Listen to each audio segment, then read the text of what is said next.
तो आज का ये सेशन आप ज़िंदगी भर नहीं भूलेंगे। ऐसी दुआ मैंने रब से की है कि हमें एक पट्टी पढ़ाई गई थी जब हम छोटे थे, और फिर जब बड़े हुए तो माँ बाप के तौर पर हमें एक पट्टी पढ़ाई गई कि साहब, जीनियस जो होता है ना, इसे बचपन से संवारना पड़ता है। और जो जीनियस होता है वो बचपन से ही बिल्कुल उसकी प्रिसाइज, मेजरेबल, डिसिप्लिन के साथ, रूल के साथ जब ट्रेनिंग की जाती है, एक मिशन के तहत जब उसकी ट्रेनिंग की जाती है, तब जाकर वो बड़ा होकर जीनियस बनता है। और ये बात साबित करने के लिए कभी कभी टाइगर वुड्स, उनका एक एग्जाम्पल दिया जाता है, जो गोल्फ के बहुत बड़े प्लेयर हैं। तो उन्होंने 3 साल की उम्र में पहली बार एक गोल्फ स्टिक पकड़ी थी, और उन्होंने ऐसा स्विंग करके दिखाया कि उनके फादर ने 3 साल की उम्र में उन्हें गोल्फ सिखाने के लिए कोच रख दिया। और बड़ी प्रिसाइज, बड़ी मेजरेबल, बड़ी टाइम बाउंड, पूरे डिसिप्लिन के साथ उनकी ट्रेनिंग हुई, और फिर वो दुनिया में सबसे शानदार गोल्फ प्लेयर्स में से एक हुए, जो सबसे कम बार मारने पर होल में अपना बॉल डाल देता है। ऐसी एक कहानी और है साहब कि पोलगर करके, the Polgar experiment. World war 2 के बाद सब कुछ तहस नहस हो गया था। तो एक इंसान थे, वो बड़े नर्वस ब्रेकडाउन हो गया उनका, तो उन्होंने अपनी 3 बच्चियों को इससे उबारने के लिए उन्होंने किताबें पढ़ी, और जिसमें ये लिखा हुआ था कि हार्ड ट्रेनिंग देकर जीनियस को पैदा किया जा सकता है, डिसिप्लिन के साथ। तो उन्होंने चेस सिखाया तीनों को, सुजैन, सोफिया और जूडिथ, उनकी 3 बेटियों के नाम थे। रोज रोज मिलिट्री जैसी उनकी ट्रेनिंग होती, उसमें थोड़ी खुशियां भी मिलाते, एनसाइक्लोपीडिया पढ़ाते हैं, और उनको हर चीज उन्होंने सिखा दी। तो उसके बाद पूरी दुनिया में इस बात का चलन हो गया, जल्दी शुरू करो, स्पेशलाइज करो, डेलिब्रेट ट्रेनिंग करो, घंटों घंटों गुजारो, 1000 घंटा अपने सब्जेक्ट के साथ गुजारो, एंड देन यू बिकम जो तुम्हें बनना चाहिए, तब तुम शुरू करते हो वो बनना। और ये बात खूब चलने लगी, और इस बात का पूरी दुनिया में बड़ा ही ये हुआ कि बच्चों पे मेहनत करो, बच्चों पे मेहनत करो। लेकिन ये बात उस दुनिया की थी, और ये वाली दुनिया जो है वो कुछ और है। और ये वाली दुनिया में कोई भी रूल फिक्स्ड नहीं है। ये अपने आप में एक बहुत बड़ी चिंता की बात है। आपको ऐसा महसूस होता होगा कि साहब, जो ये दुनिया है, इस दुनिया में कौन सा करियर लिया जाए, कौन सा बिजनेस खोला जाए, अपने बच्चे को कैसे पाला जाए। लेकिन क्या हो कि अगर मैं आपको बताऊं एक बहुत ज़बरदस्त बात, कि इस दुनिया में जहां आप एक रूल वाली चीज़ ढूंढ रहे हो, वहां कोई रूल है ही नहीं। वहां कोई रूल है ही नहीं, और कुछ भी पॉसिबल है इस दुनिया में, कुछ भी पॉसिबल है। क्यों? क्योंकि जिस सुपर पावर और सुपर शक्ति का हमने बचपन से ख्वाब देखा था, वो dream, that dream has become true. और उनमें से हर एक के पास अब एक सुपर पावर है, जिसे हम आर्टिफिशियल इंटेलिजेंस कहते हैं। और आर्टिफिशियल इंटेलिजेंस के इस जमाने में एक करियर तलाशना बहुत बहुत बहुत डिफिकल्ट है। मेरा मन था कि शुरुआत में आपको एक वीडियो दिखाऊं कि कैसे माइक्रोसॉफ्ट और गूगल ने, आप यकीन नहीं मानेंगे, पिछले हफ्ते गूगल और माइक्रोसॉफ्ट ने बड़े पैमाने पर इंजीनियर्स की छटनी की है, और उन्हें निकालना भी शुरू कर दिया। मैं चाहता था पहले वो वीडियो दिखाऊं। और गूगल और माइक्रोसॉफ्ट में ऐसे वैसे इंजीनियर लिए भी नहीं जाते, उनका खुद का क्राइटेरिया, खुद का जो स्टैंडर्ड है वो बहुत हाई होता है। तो किस लेवल के लोगों को निकाला, फिर वो क्या कर रहे हैं, अपने से निचले जॉब्स में एडजस्ट कर रहे हैं। कुछ ना कुछ तो करना पड़े, इसलिए वो अपने से निचले जॉब्स में एडजस्ट कर। मैं चाहता था कि आपको एक वीडियो दिखाऊं कि कैसे प्रिसीशन के साथ रोबोट्स सर्जरी कर रहे हैं, ऐसी सर्जरी जो इंसान के बस में बिल्कुल नहीं है। प्रिसीशन के साथ करो। अगर हर काम रोबोट्स करेंगे, जैसे कि इंजीनियरिंग के सेक्टर पे उन्होंने कंप्लीटली कब्जा कर लिया, तो मुझे माँ बाप ज्ञान देते हैं, ये कह के कि सर, हम ना अपने बच्चों को रोबोट बनाना ही सिखाएं, हम अपने बच्चों को रोबोट बनाना सिखाएं। तो सवाल उनसे ये है कि रोबोट रोबोट बनाएगा कि आपका बच्चा रोबोट बनाएगा? आने वाले ज़माने में रोबोट ही रोबोट बनाएंगे, आपको कोई उसका चांस नहीं मिलने वाला। तो फिर ऐसी जगह ऐसे कैसे हो सकता है कि भाई हम क्या करें, हम कितने एक्सपर्ट बने, हमें क्या करना चाहिए? तो आपको ये दो ऑप्शन अगर दिए जाएं कि एक डॉक्टर से करवा लो या एक एआई से करवा लो, आर्टिफिशियल इंटेलिजेंस से करवा लो, तो जाहिर सी बात है कि आप तो कहोगे नहीं नहीं डॉक्टर से करवा दो। लेकिन पहला जॉब डॉक्टरी के क्षेत्र में, डॉक्टरी की फील्ड में पहला जॉब जो आर्टिफिशियल इंटेलिजेंस छीन रहा है वो रेडियोलॉजिस्ट का है। रेडियोलॉजिस्ट का है। अगर आपको अपनी ज़िंदगी में ये मौका मिले कि आपके एक्सरे को पढ़ने के लिए एक डॉक्टर अवेलेबल हो, या आपके ये ब्रेन की इमेजिनिंग को पढ़ने के लिए एक डॉक्टर अवेलेबल हो और एक एआई हो, तो आप मेरा चेहरा देखिए, मैं आपको बता रहा हूँ जो दिन भर दुनिया में होने वाली तरक्कियों पर नज़र रखता है, मैं आपको बता रहा हूँ go for an AI radiologist. क्यों? एआई रेडियोलॉजिस्ट को 64 लाख एक्सरेस पर ट्रेन किया गया, जो कि एक इंसान डॉक्टर के लिए बिल्कुल पॉसिबल नहीं है। 64 लाख एक्सरेज और उसकी रिपोर्ट को डेटा बनाकर उसे फीड किया गया है, और वो प्रिसीशन के साथ जानता है कि क्या है।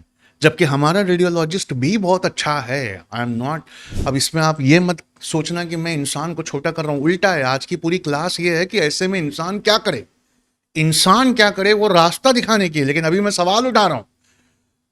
तो आप ये मत सोचना कि मैं इंसान को छोटा कर रहा हूं, लेकिन अगर एक इंसान सवेरे सवेरे मेरा एक्सरे देखने आए और उसके घर में कुछ गड़बड़ हुई है, तो उसके मूड पर मेरी रिपोर्ट पर उसके मूड का इन्फ्लुएंस होता है। या अगर उसके घर में खुशी है, कोई कुछ अच्छा हुआ है, तो मेरी रिपोर्ट पर फिर उसके मूड का इन्फ्लुएंस होता है। लेकिन एआई में ऐसा नहीं है, और एआई में दो चीजें बहुत ताकतवर है। एक, रेडियोलॉजिस्ट 64 लाख एक्सरेज देखकर अपने डेटाबेस में कभी इतना एक्सपीरियंस नहीं रख सकता जितना एक आर्टिफिशियल इंटेलिजेंस ने डेटा सेट से अपने आप को सिखाया है। तो फिर क्या करना चाहिए? बहुत सोचने वाली बात है और थोड़ा सा डरने वाली बात है। सोचने वाली और डरने वाली बात है कि क्या करना चाहिए, व्हाट शुड वी डू। देखिए, एक होता है एक्सपर्टीज और एक होता है एक्सपीरियंस। एक्सपर्टीज उसको कोड बनाकर, प्रोग्राम लिखकर किसी मशीन और रोबोट में डाला जा सकता है, उसे कहते हैं एक्सपर्टीज। लेकिन एक होता है एक्सपीरियंस, और एक्सपीरियंस इसका कोडिफिकेशन नहीं किया जा सकता। तो एक बहुत बड़ा सवाल है कि इस ज़माने में, जिस ज़माने में मेरे भी दो छोटे बच्चे हैं, आप ये मत सोचिए कि मैं किसी और के बारे में ये बात कर रहा हूँ, मैं उनको लेकर भी चिंतित हूँ कि आने वाले ज़माने में मैं उन्हें क्या करियर दूँ। और अपने ज़माने से 5 साल पहले ये क्लास हो रही है, 5 साल बाद अगर यही क्लास हो तो आप मेरी बात बहुत सीरियसली लेंगे। ये वक्त से पहले की क्लास है जो आज और कल है, इसलिए आपको उसको छोड़ना नहीं चाहिए। मेरे भी दो बच्चे हैं, मैं उन्हें क्या बनाऊं? वो बड़े होंगे तो क्या माइक्रोसॉफ्ट और गूगल में नौकरी कर पाएंगे जहां से लोग छटनी किए जा रहे हैं? क्या वो डॉक्टर बन पाएंगे? क्या ऐसा करूं उनके लिए कि उनका भी एजुकेशन, उनकी भी पढ़ाई, उनका भी करियर ज़बरदस्त हो? And that is what today's classes. तो पहले एक सवाल का जवाब देता हूं कि इंसान जीतेगा कि आर्टिफिशियल इंटेलिजेंस? आप समझ रहे हैं मैं क्या कह रहा हूं? पहली बात, आप उतना फास्ट नोट्स नहीं बना सकते इस लेक्चर के जितना जूम के अंदर एक एआई कंपेनियन है, मैंने उसको ऑन कर दिया तो वो हर बोली हुई बात पर नोट्स बनाएगा। लेकिन मैं उसको डिनाई करता हूँ, उसको ऑफ करता हूँ। क्यों? मैं चाहता हूँ इंसान खुद नोट्स बनाए। क्यों? वह मैं बताऊँ आने वाले वक्त में। देखिए, एक्सपीरियंस और एक्सपर्टीज, अब हम जिस दुनिया में कदम रख चुके हैं वहाँ पर कोई क्लियर रूल नहीं है, वहाँ कोई रिपीटेबल पैटर्न नहीं है, वहाँ कोई इमीडिएट एक्यूरेट फीडबैक देने वाला नहीं है। तो जिस फादर ने अपनी 3 बच्चियों को चेस खेलना सिखाया, उन्होंने क्या किया?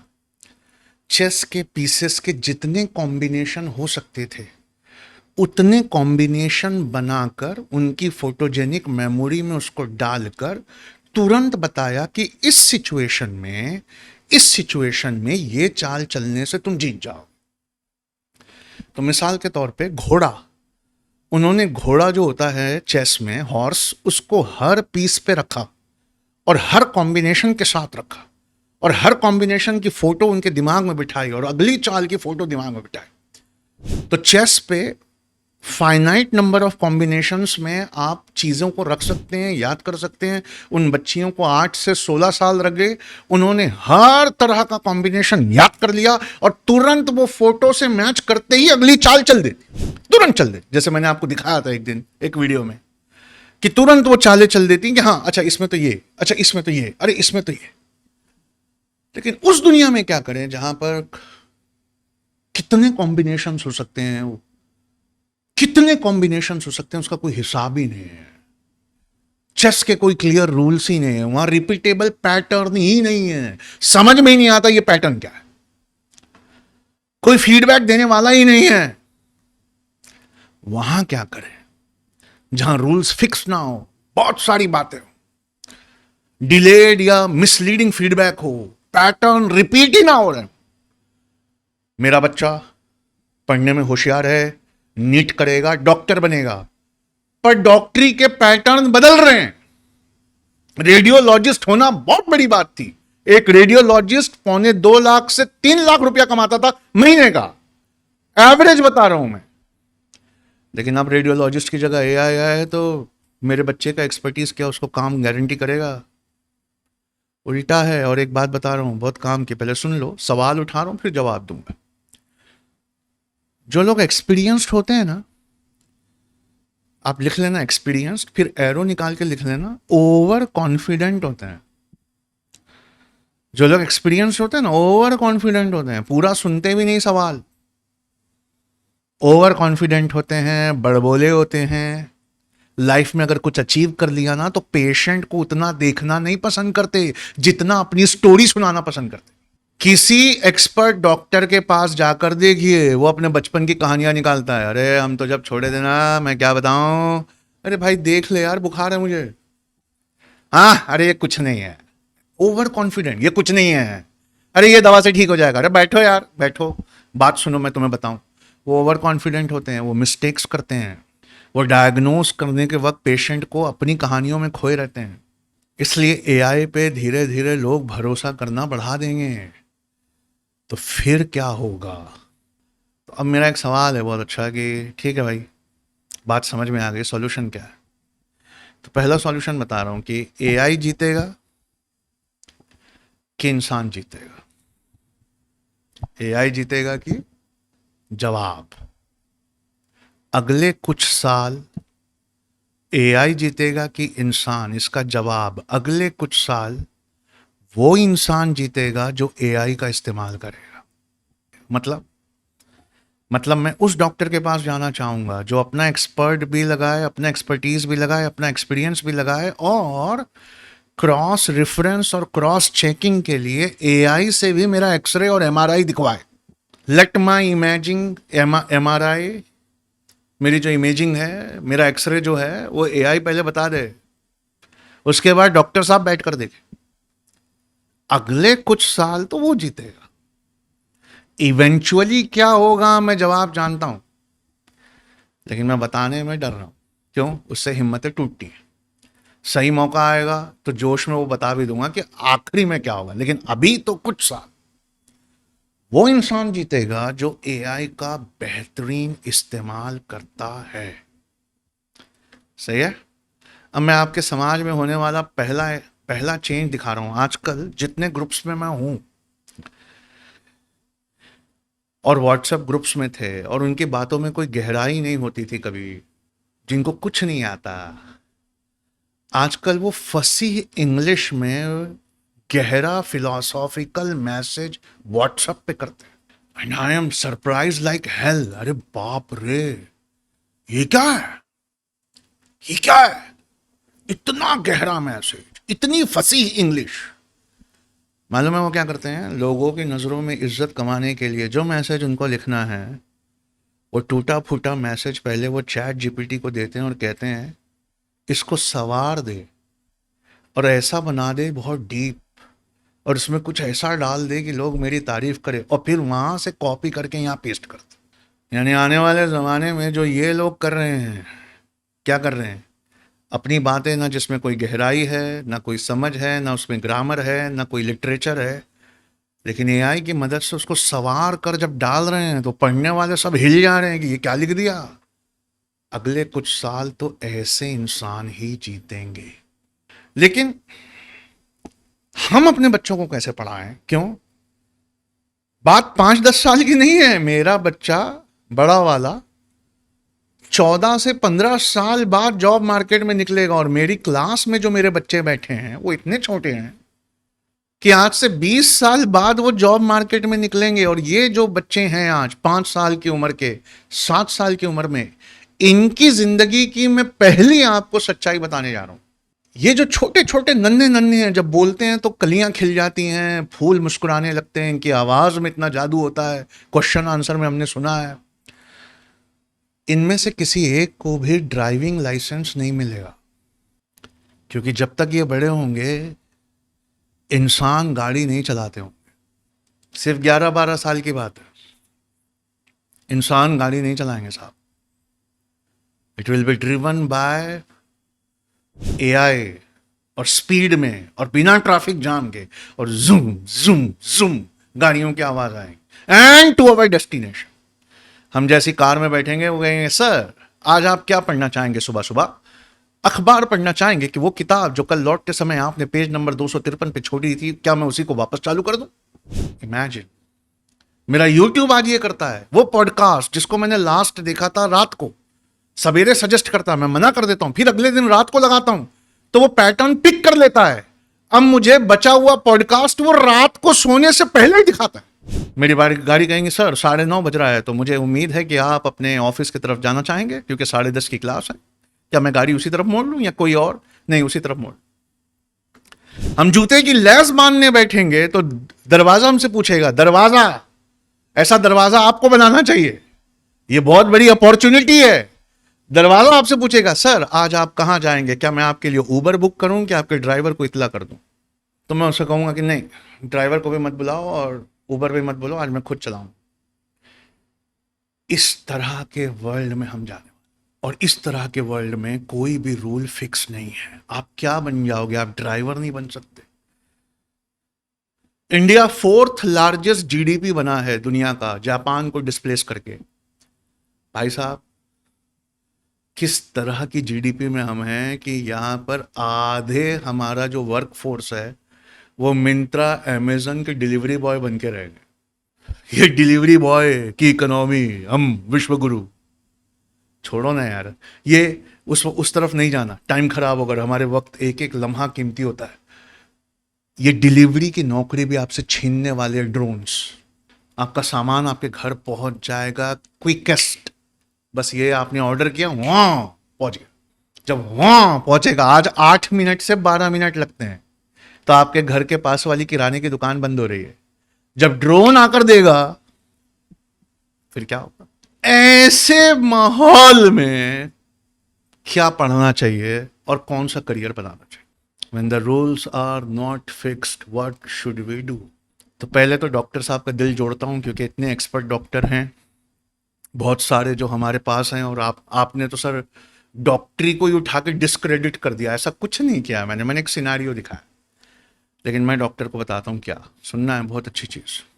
कैंसर कितना मैलिग्नेंट है और कितना खतरनाक है, आर्टिफिशियल इंटेलिजेंस इसकी डेप्थ को नाप कर डॉक्टर साहब को बताएगा कि ये जो कैंसर है, जो ट्यूमर है, ये कितना ज़्यादा खतरनाक है सर, बहुत ज़्यादा खतरनाक है, इस स्टेज का है। वो डॉक्टर साहब को प्रोबेबल मेडिसिन्स बताएगा। डॉक्टर साहब देखेंगे, अच्छा कैंसर ऐसे है, हाँ ओके, तो एक काम करो, सुनो क्या, इस दवा को इस रास्ते से यहां पर मैं रोक कर पहले एक स्टोरी सुनाता हूं, उसके बाद बताऊंगा डॉक्टर साहब क्या करें। तो डॉक्टर साहब ने बचपन में चाणक्य की किताब पढ़ी थी जिसमें चंद्रगुप्त मौर्य का वर्णन था, डिस्क्रिप्शन था।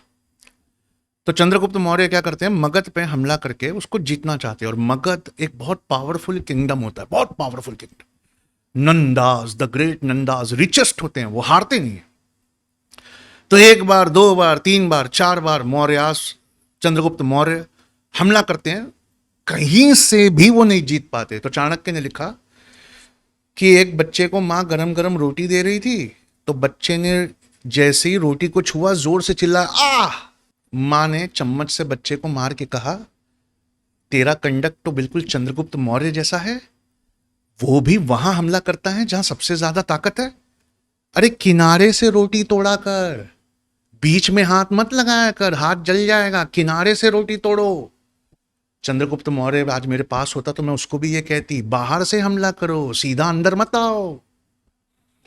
अब ये स्टोरी थी, बचपन में उन्होंने पढ़ी थी, सुन ली डॉक्टर साहब ने। डॉक्टर साहब ने मैलिग्नेंट ट्यूमर और उसका डायग्नोसिस जो एआई ने डिस्प्ले किया है, उसको देखते हुए 4 से 5 बार उन्होंने ट्राई किया कि ट्यूमर के बीच में मैं दवा डालूं, लेकिन जिस रास्ते से डालो वो ट्यूमर तक नहीं पहुंच रहा।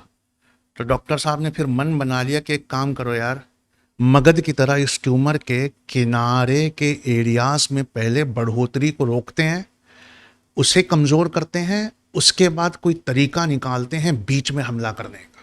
ये वो चीज़ है जो एआई नहीं कर पाएगा। ये वो चीज़ है जो एआई नहीं कर पाएगा। एक कहानी और, उसके बाद बताता हूँ पहला रूल क्या है करियर का और किस चीज़ का। उसी किताब को बचपन में एक बच्चे ने और पढ़ा था, वो बड़ा होकर फायर फाइटर बना। जब वो बड़ा होकर फायर फाइटर बना, आग लगी हुई थी बिल्डिंग में, कितना भी करो आग पे, कितना भी पानी डालो, पानी भाप बन के उड़ जा रहा था। आग आग बच नहीं रही थी, खत्म नहीं हो रही थी। तो उसने बचपन की बात याद की और उसने कहा एक काम करो, सुनो पहले मेरी बात। बोले क्या? इस बिल्डिंग के चारों तरफ जितनी बिल्डिंग है उसको गीला कर दो और इस बिल्डिंग के चारों तरफ कूलेंट डाल दो, ताकि ये आग इस बिल्डिंग से दूसरी बिल्डिंग ना फैले। और उसके बाद सबसे पहले किनारे से बुझाना शुरू करो, और जैसे ही आग कमजोर हो बीच में मारो। सेम स्टोरी, दो बच्चे दो अलग अलग सर्क्यूमस्टांसेस में कैसे इस्तेमाल कर रहे हैं, ये आपके कैरियर को डिसाइड करें। आप डॉक्टर बन गए, एआई भी डॉक्टर बन गया, अगले कुछ साल डॉक्टर प्लस एआई जिंदाबाद। लेकिन उसके कई साल बाद तक वो डॉक्टर जिंदाबाद जो हिस्ट्री की एक कहानी अपने करियर के साथ मिलाकर एआई की मदद से लगा, तो वो डॉक्टर का क्लिनिक ज्यादा चलेगा जो ये कहेगा ओके आर्टिफिशियल इंटेलिजेंस मेरे सामने डिस्प्ले करो कि हम इस ट्यूमर को बाकी जगह बढ़ने से कैसे रोक सकते हैं, क्या ऑप्शन है हमारे पास। तो एआई कहेगा सर सर सर ये इतने सारे ऑप्शन है। ओके, पेशेंट का बीपी कितना है? इतना है। उसको शुगर की शिकायत है? हाँ। ओह, तो ये सारे रास्तों से हम नहीं जा सकते, ये वाला रास्ता चुन के देखो। सेम कहानी, फायर फाइटर एआई से पूछेगा ओके फाइन, बिल्डिंग में आग जोर से है और हवा उस तरफ से बह रही है, तो हमें क्या करना चाहिए? Sir following are the options, हमें बाजू की बिल्डिंग्स को गीला कर देना चाहिए। वो ठीक है, लेकिन हवा साउथ वेस्ट की है, तो सबसे पहले किस बिल्डिंग को? सर साउथ वेस्ट की बिल्डिंग के बाजू में जो वाली बिल्डिंग आएगी वहां पहले लपक आएगी, क्या मैं उसे गीला कर सकता हूं? हाँ, पहले उसको गीला कर दो। प्लस और एक काम है, क्या वो बाजू वाली बिल्डिंग में जलने वाली चीजें ज्यादा दिख रही हैं, पहले उसको भी, उसका टेम्परेचर राइज हुआ तो वो जल्दी आग पकड़ लेगी, उसको भी बुझाओ। एक्सपर्टीज एआई के पास होगा,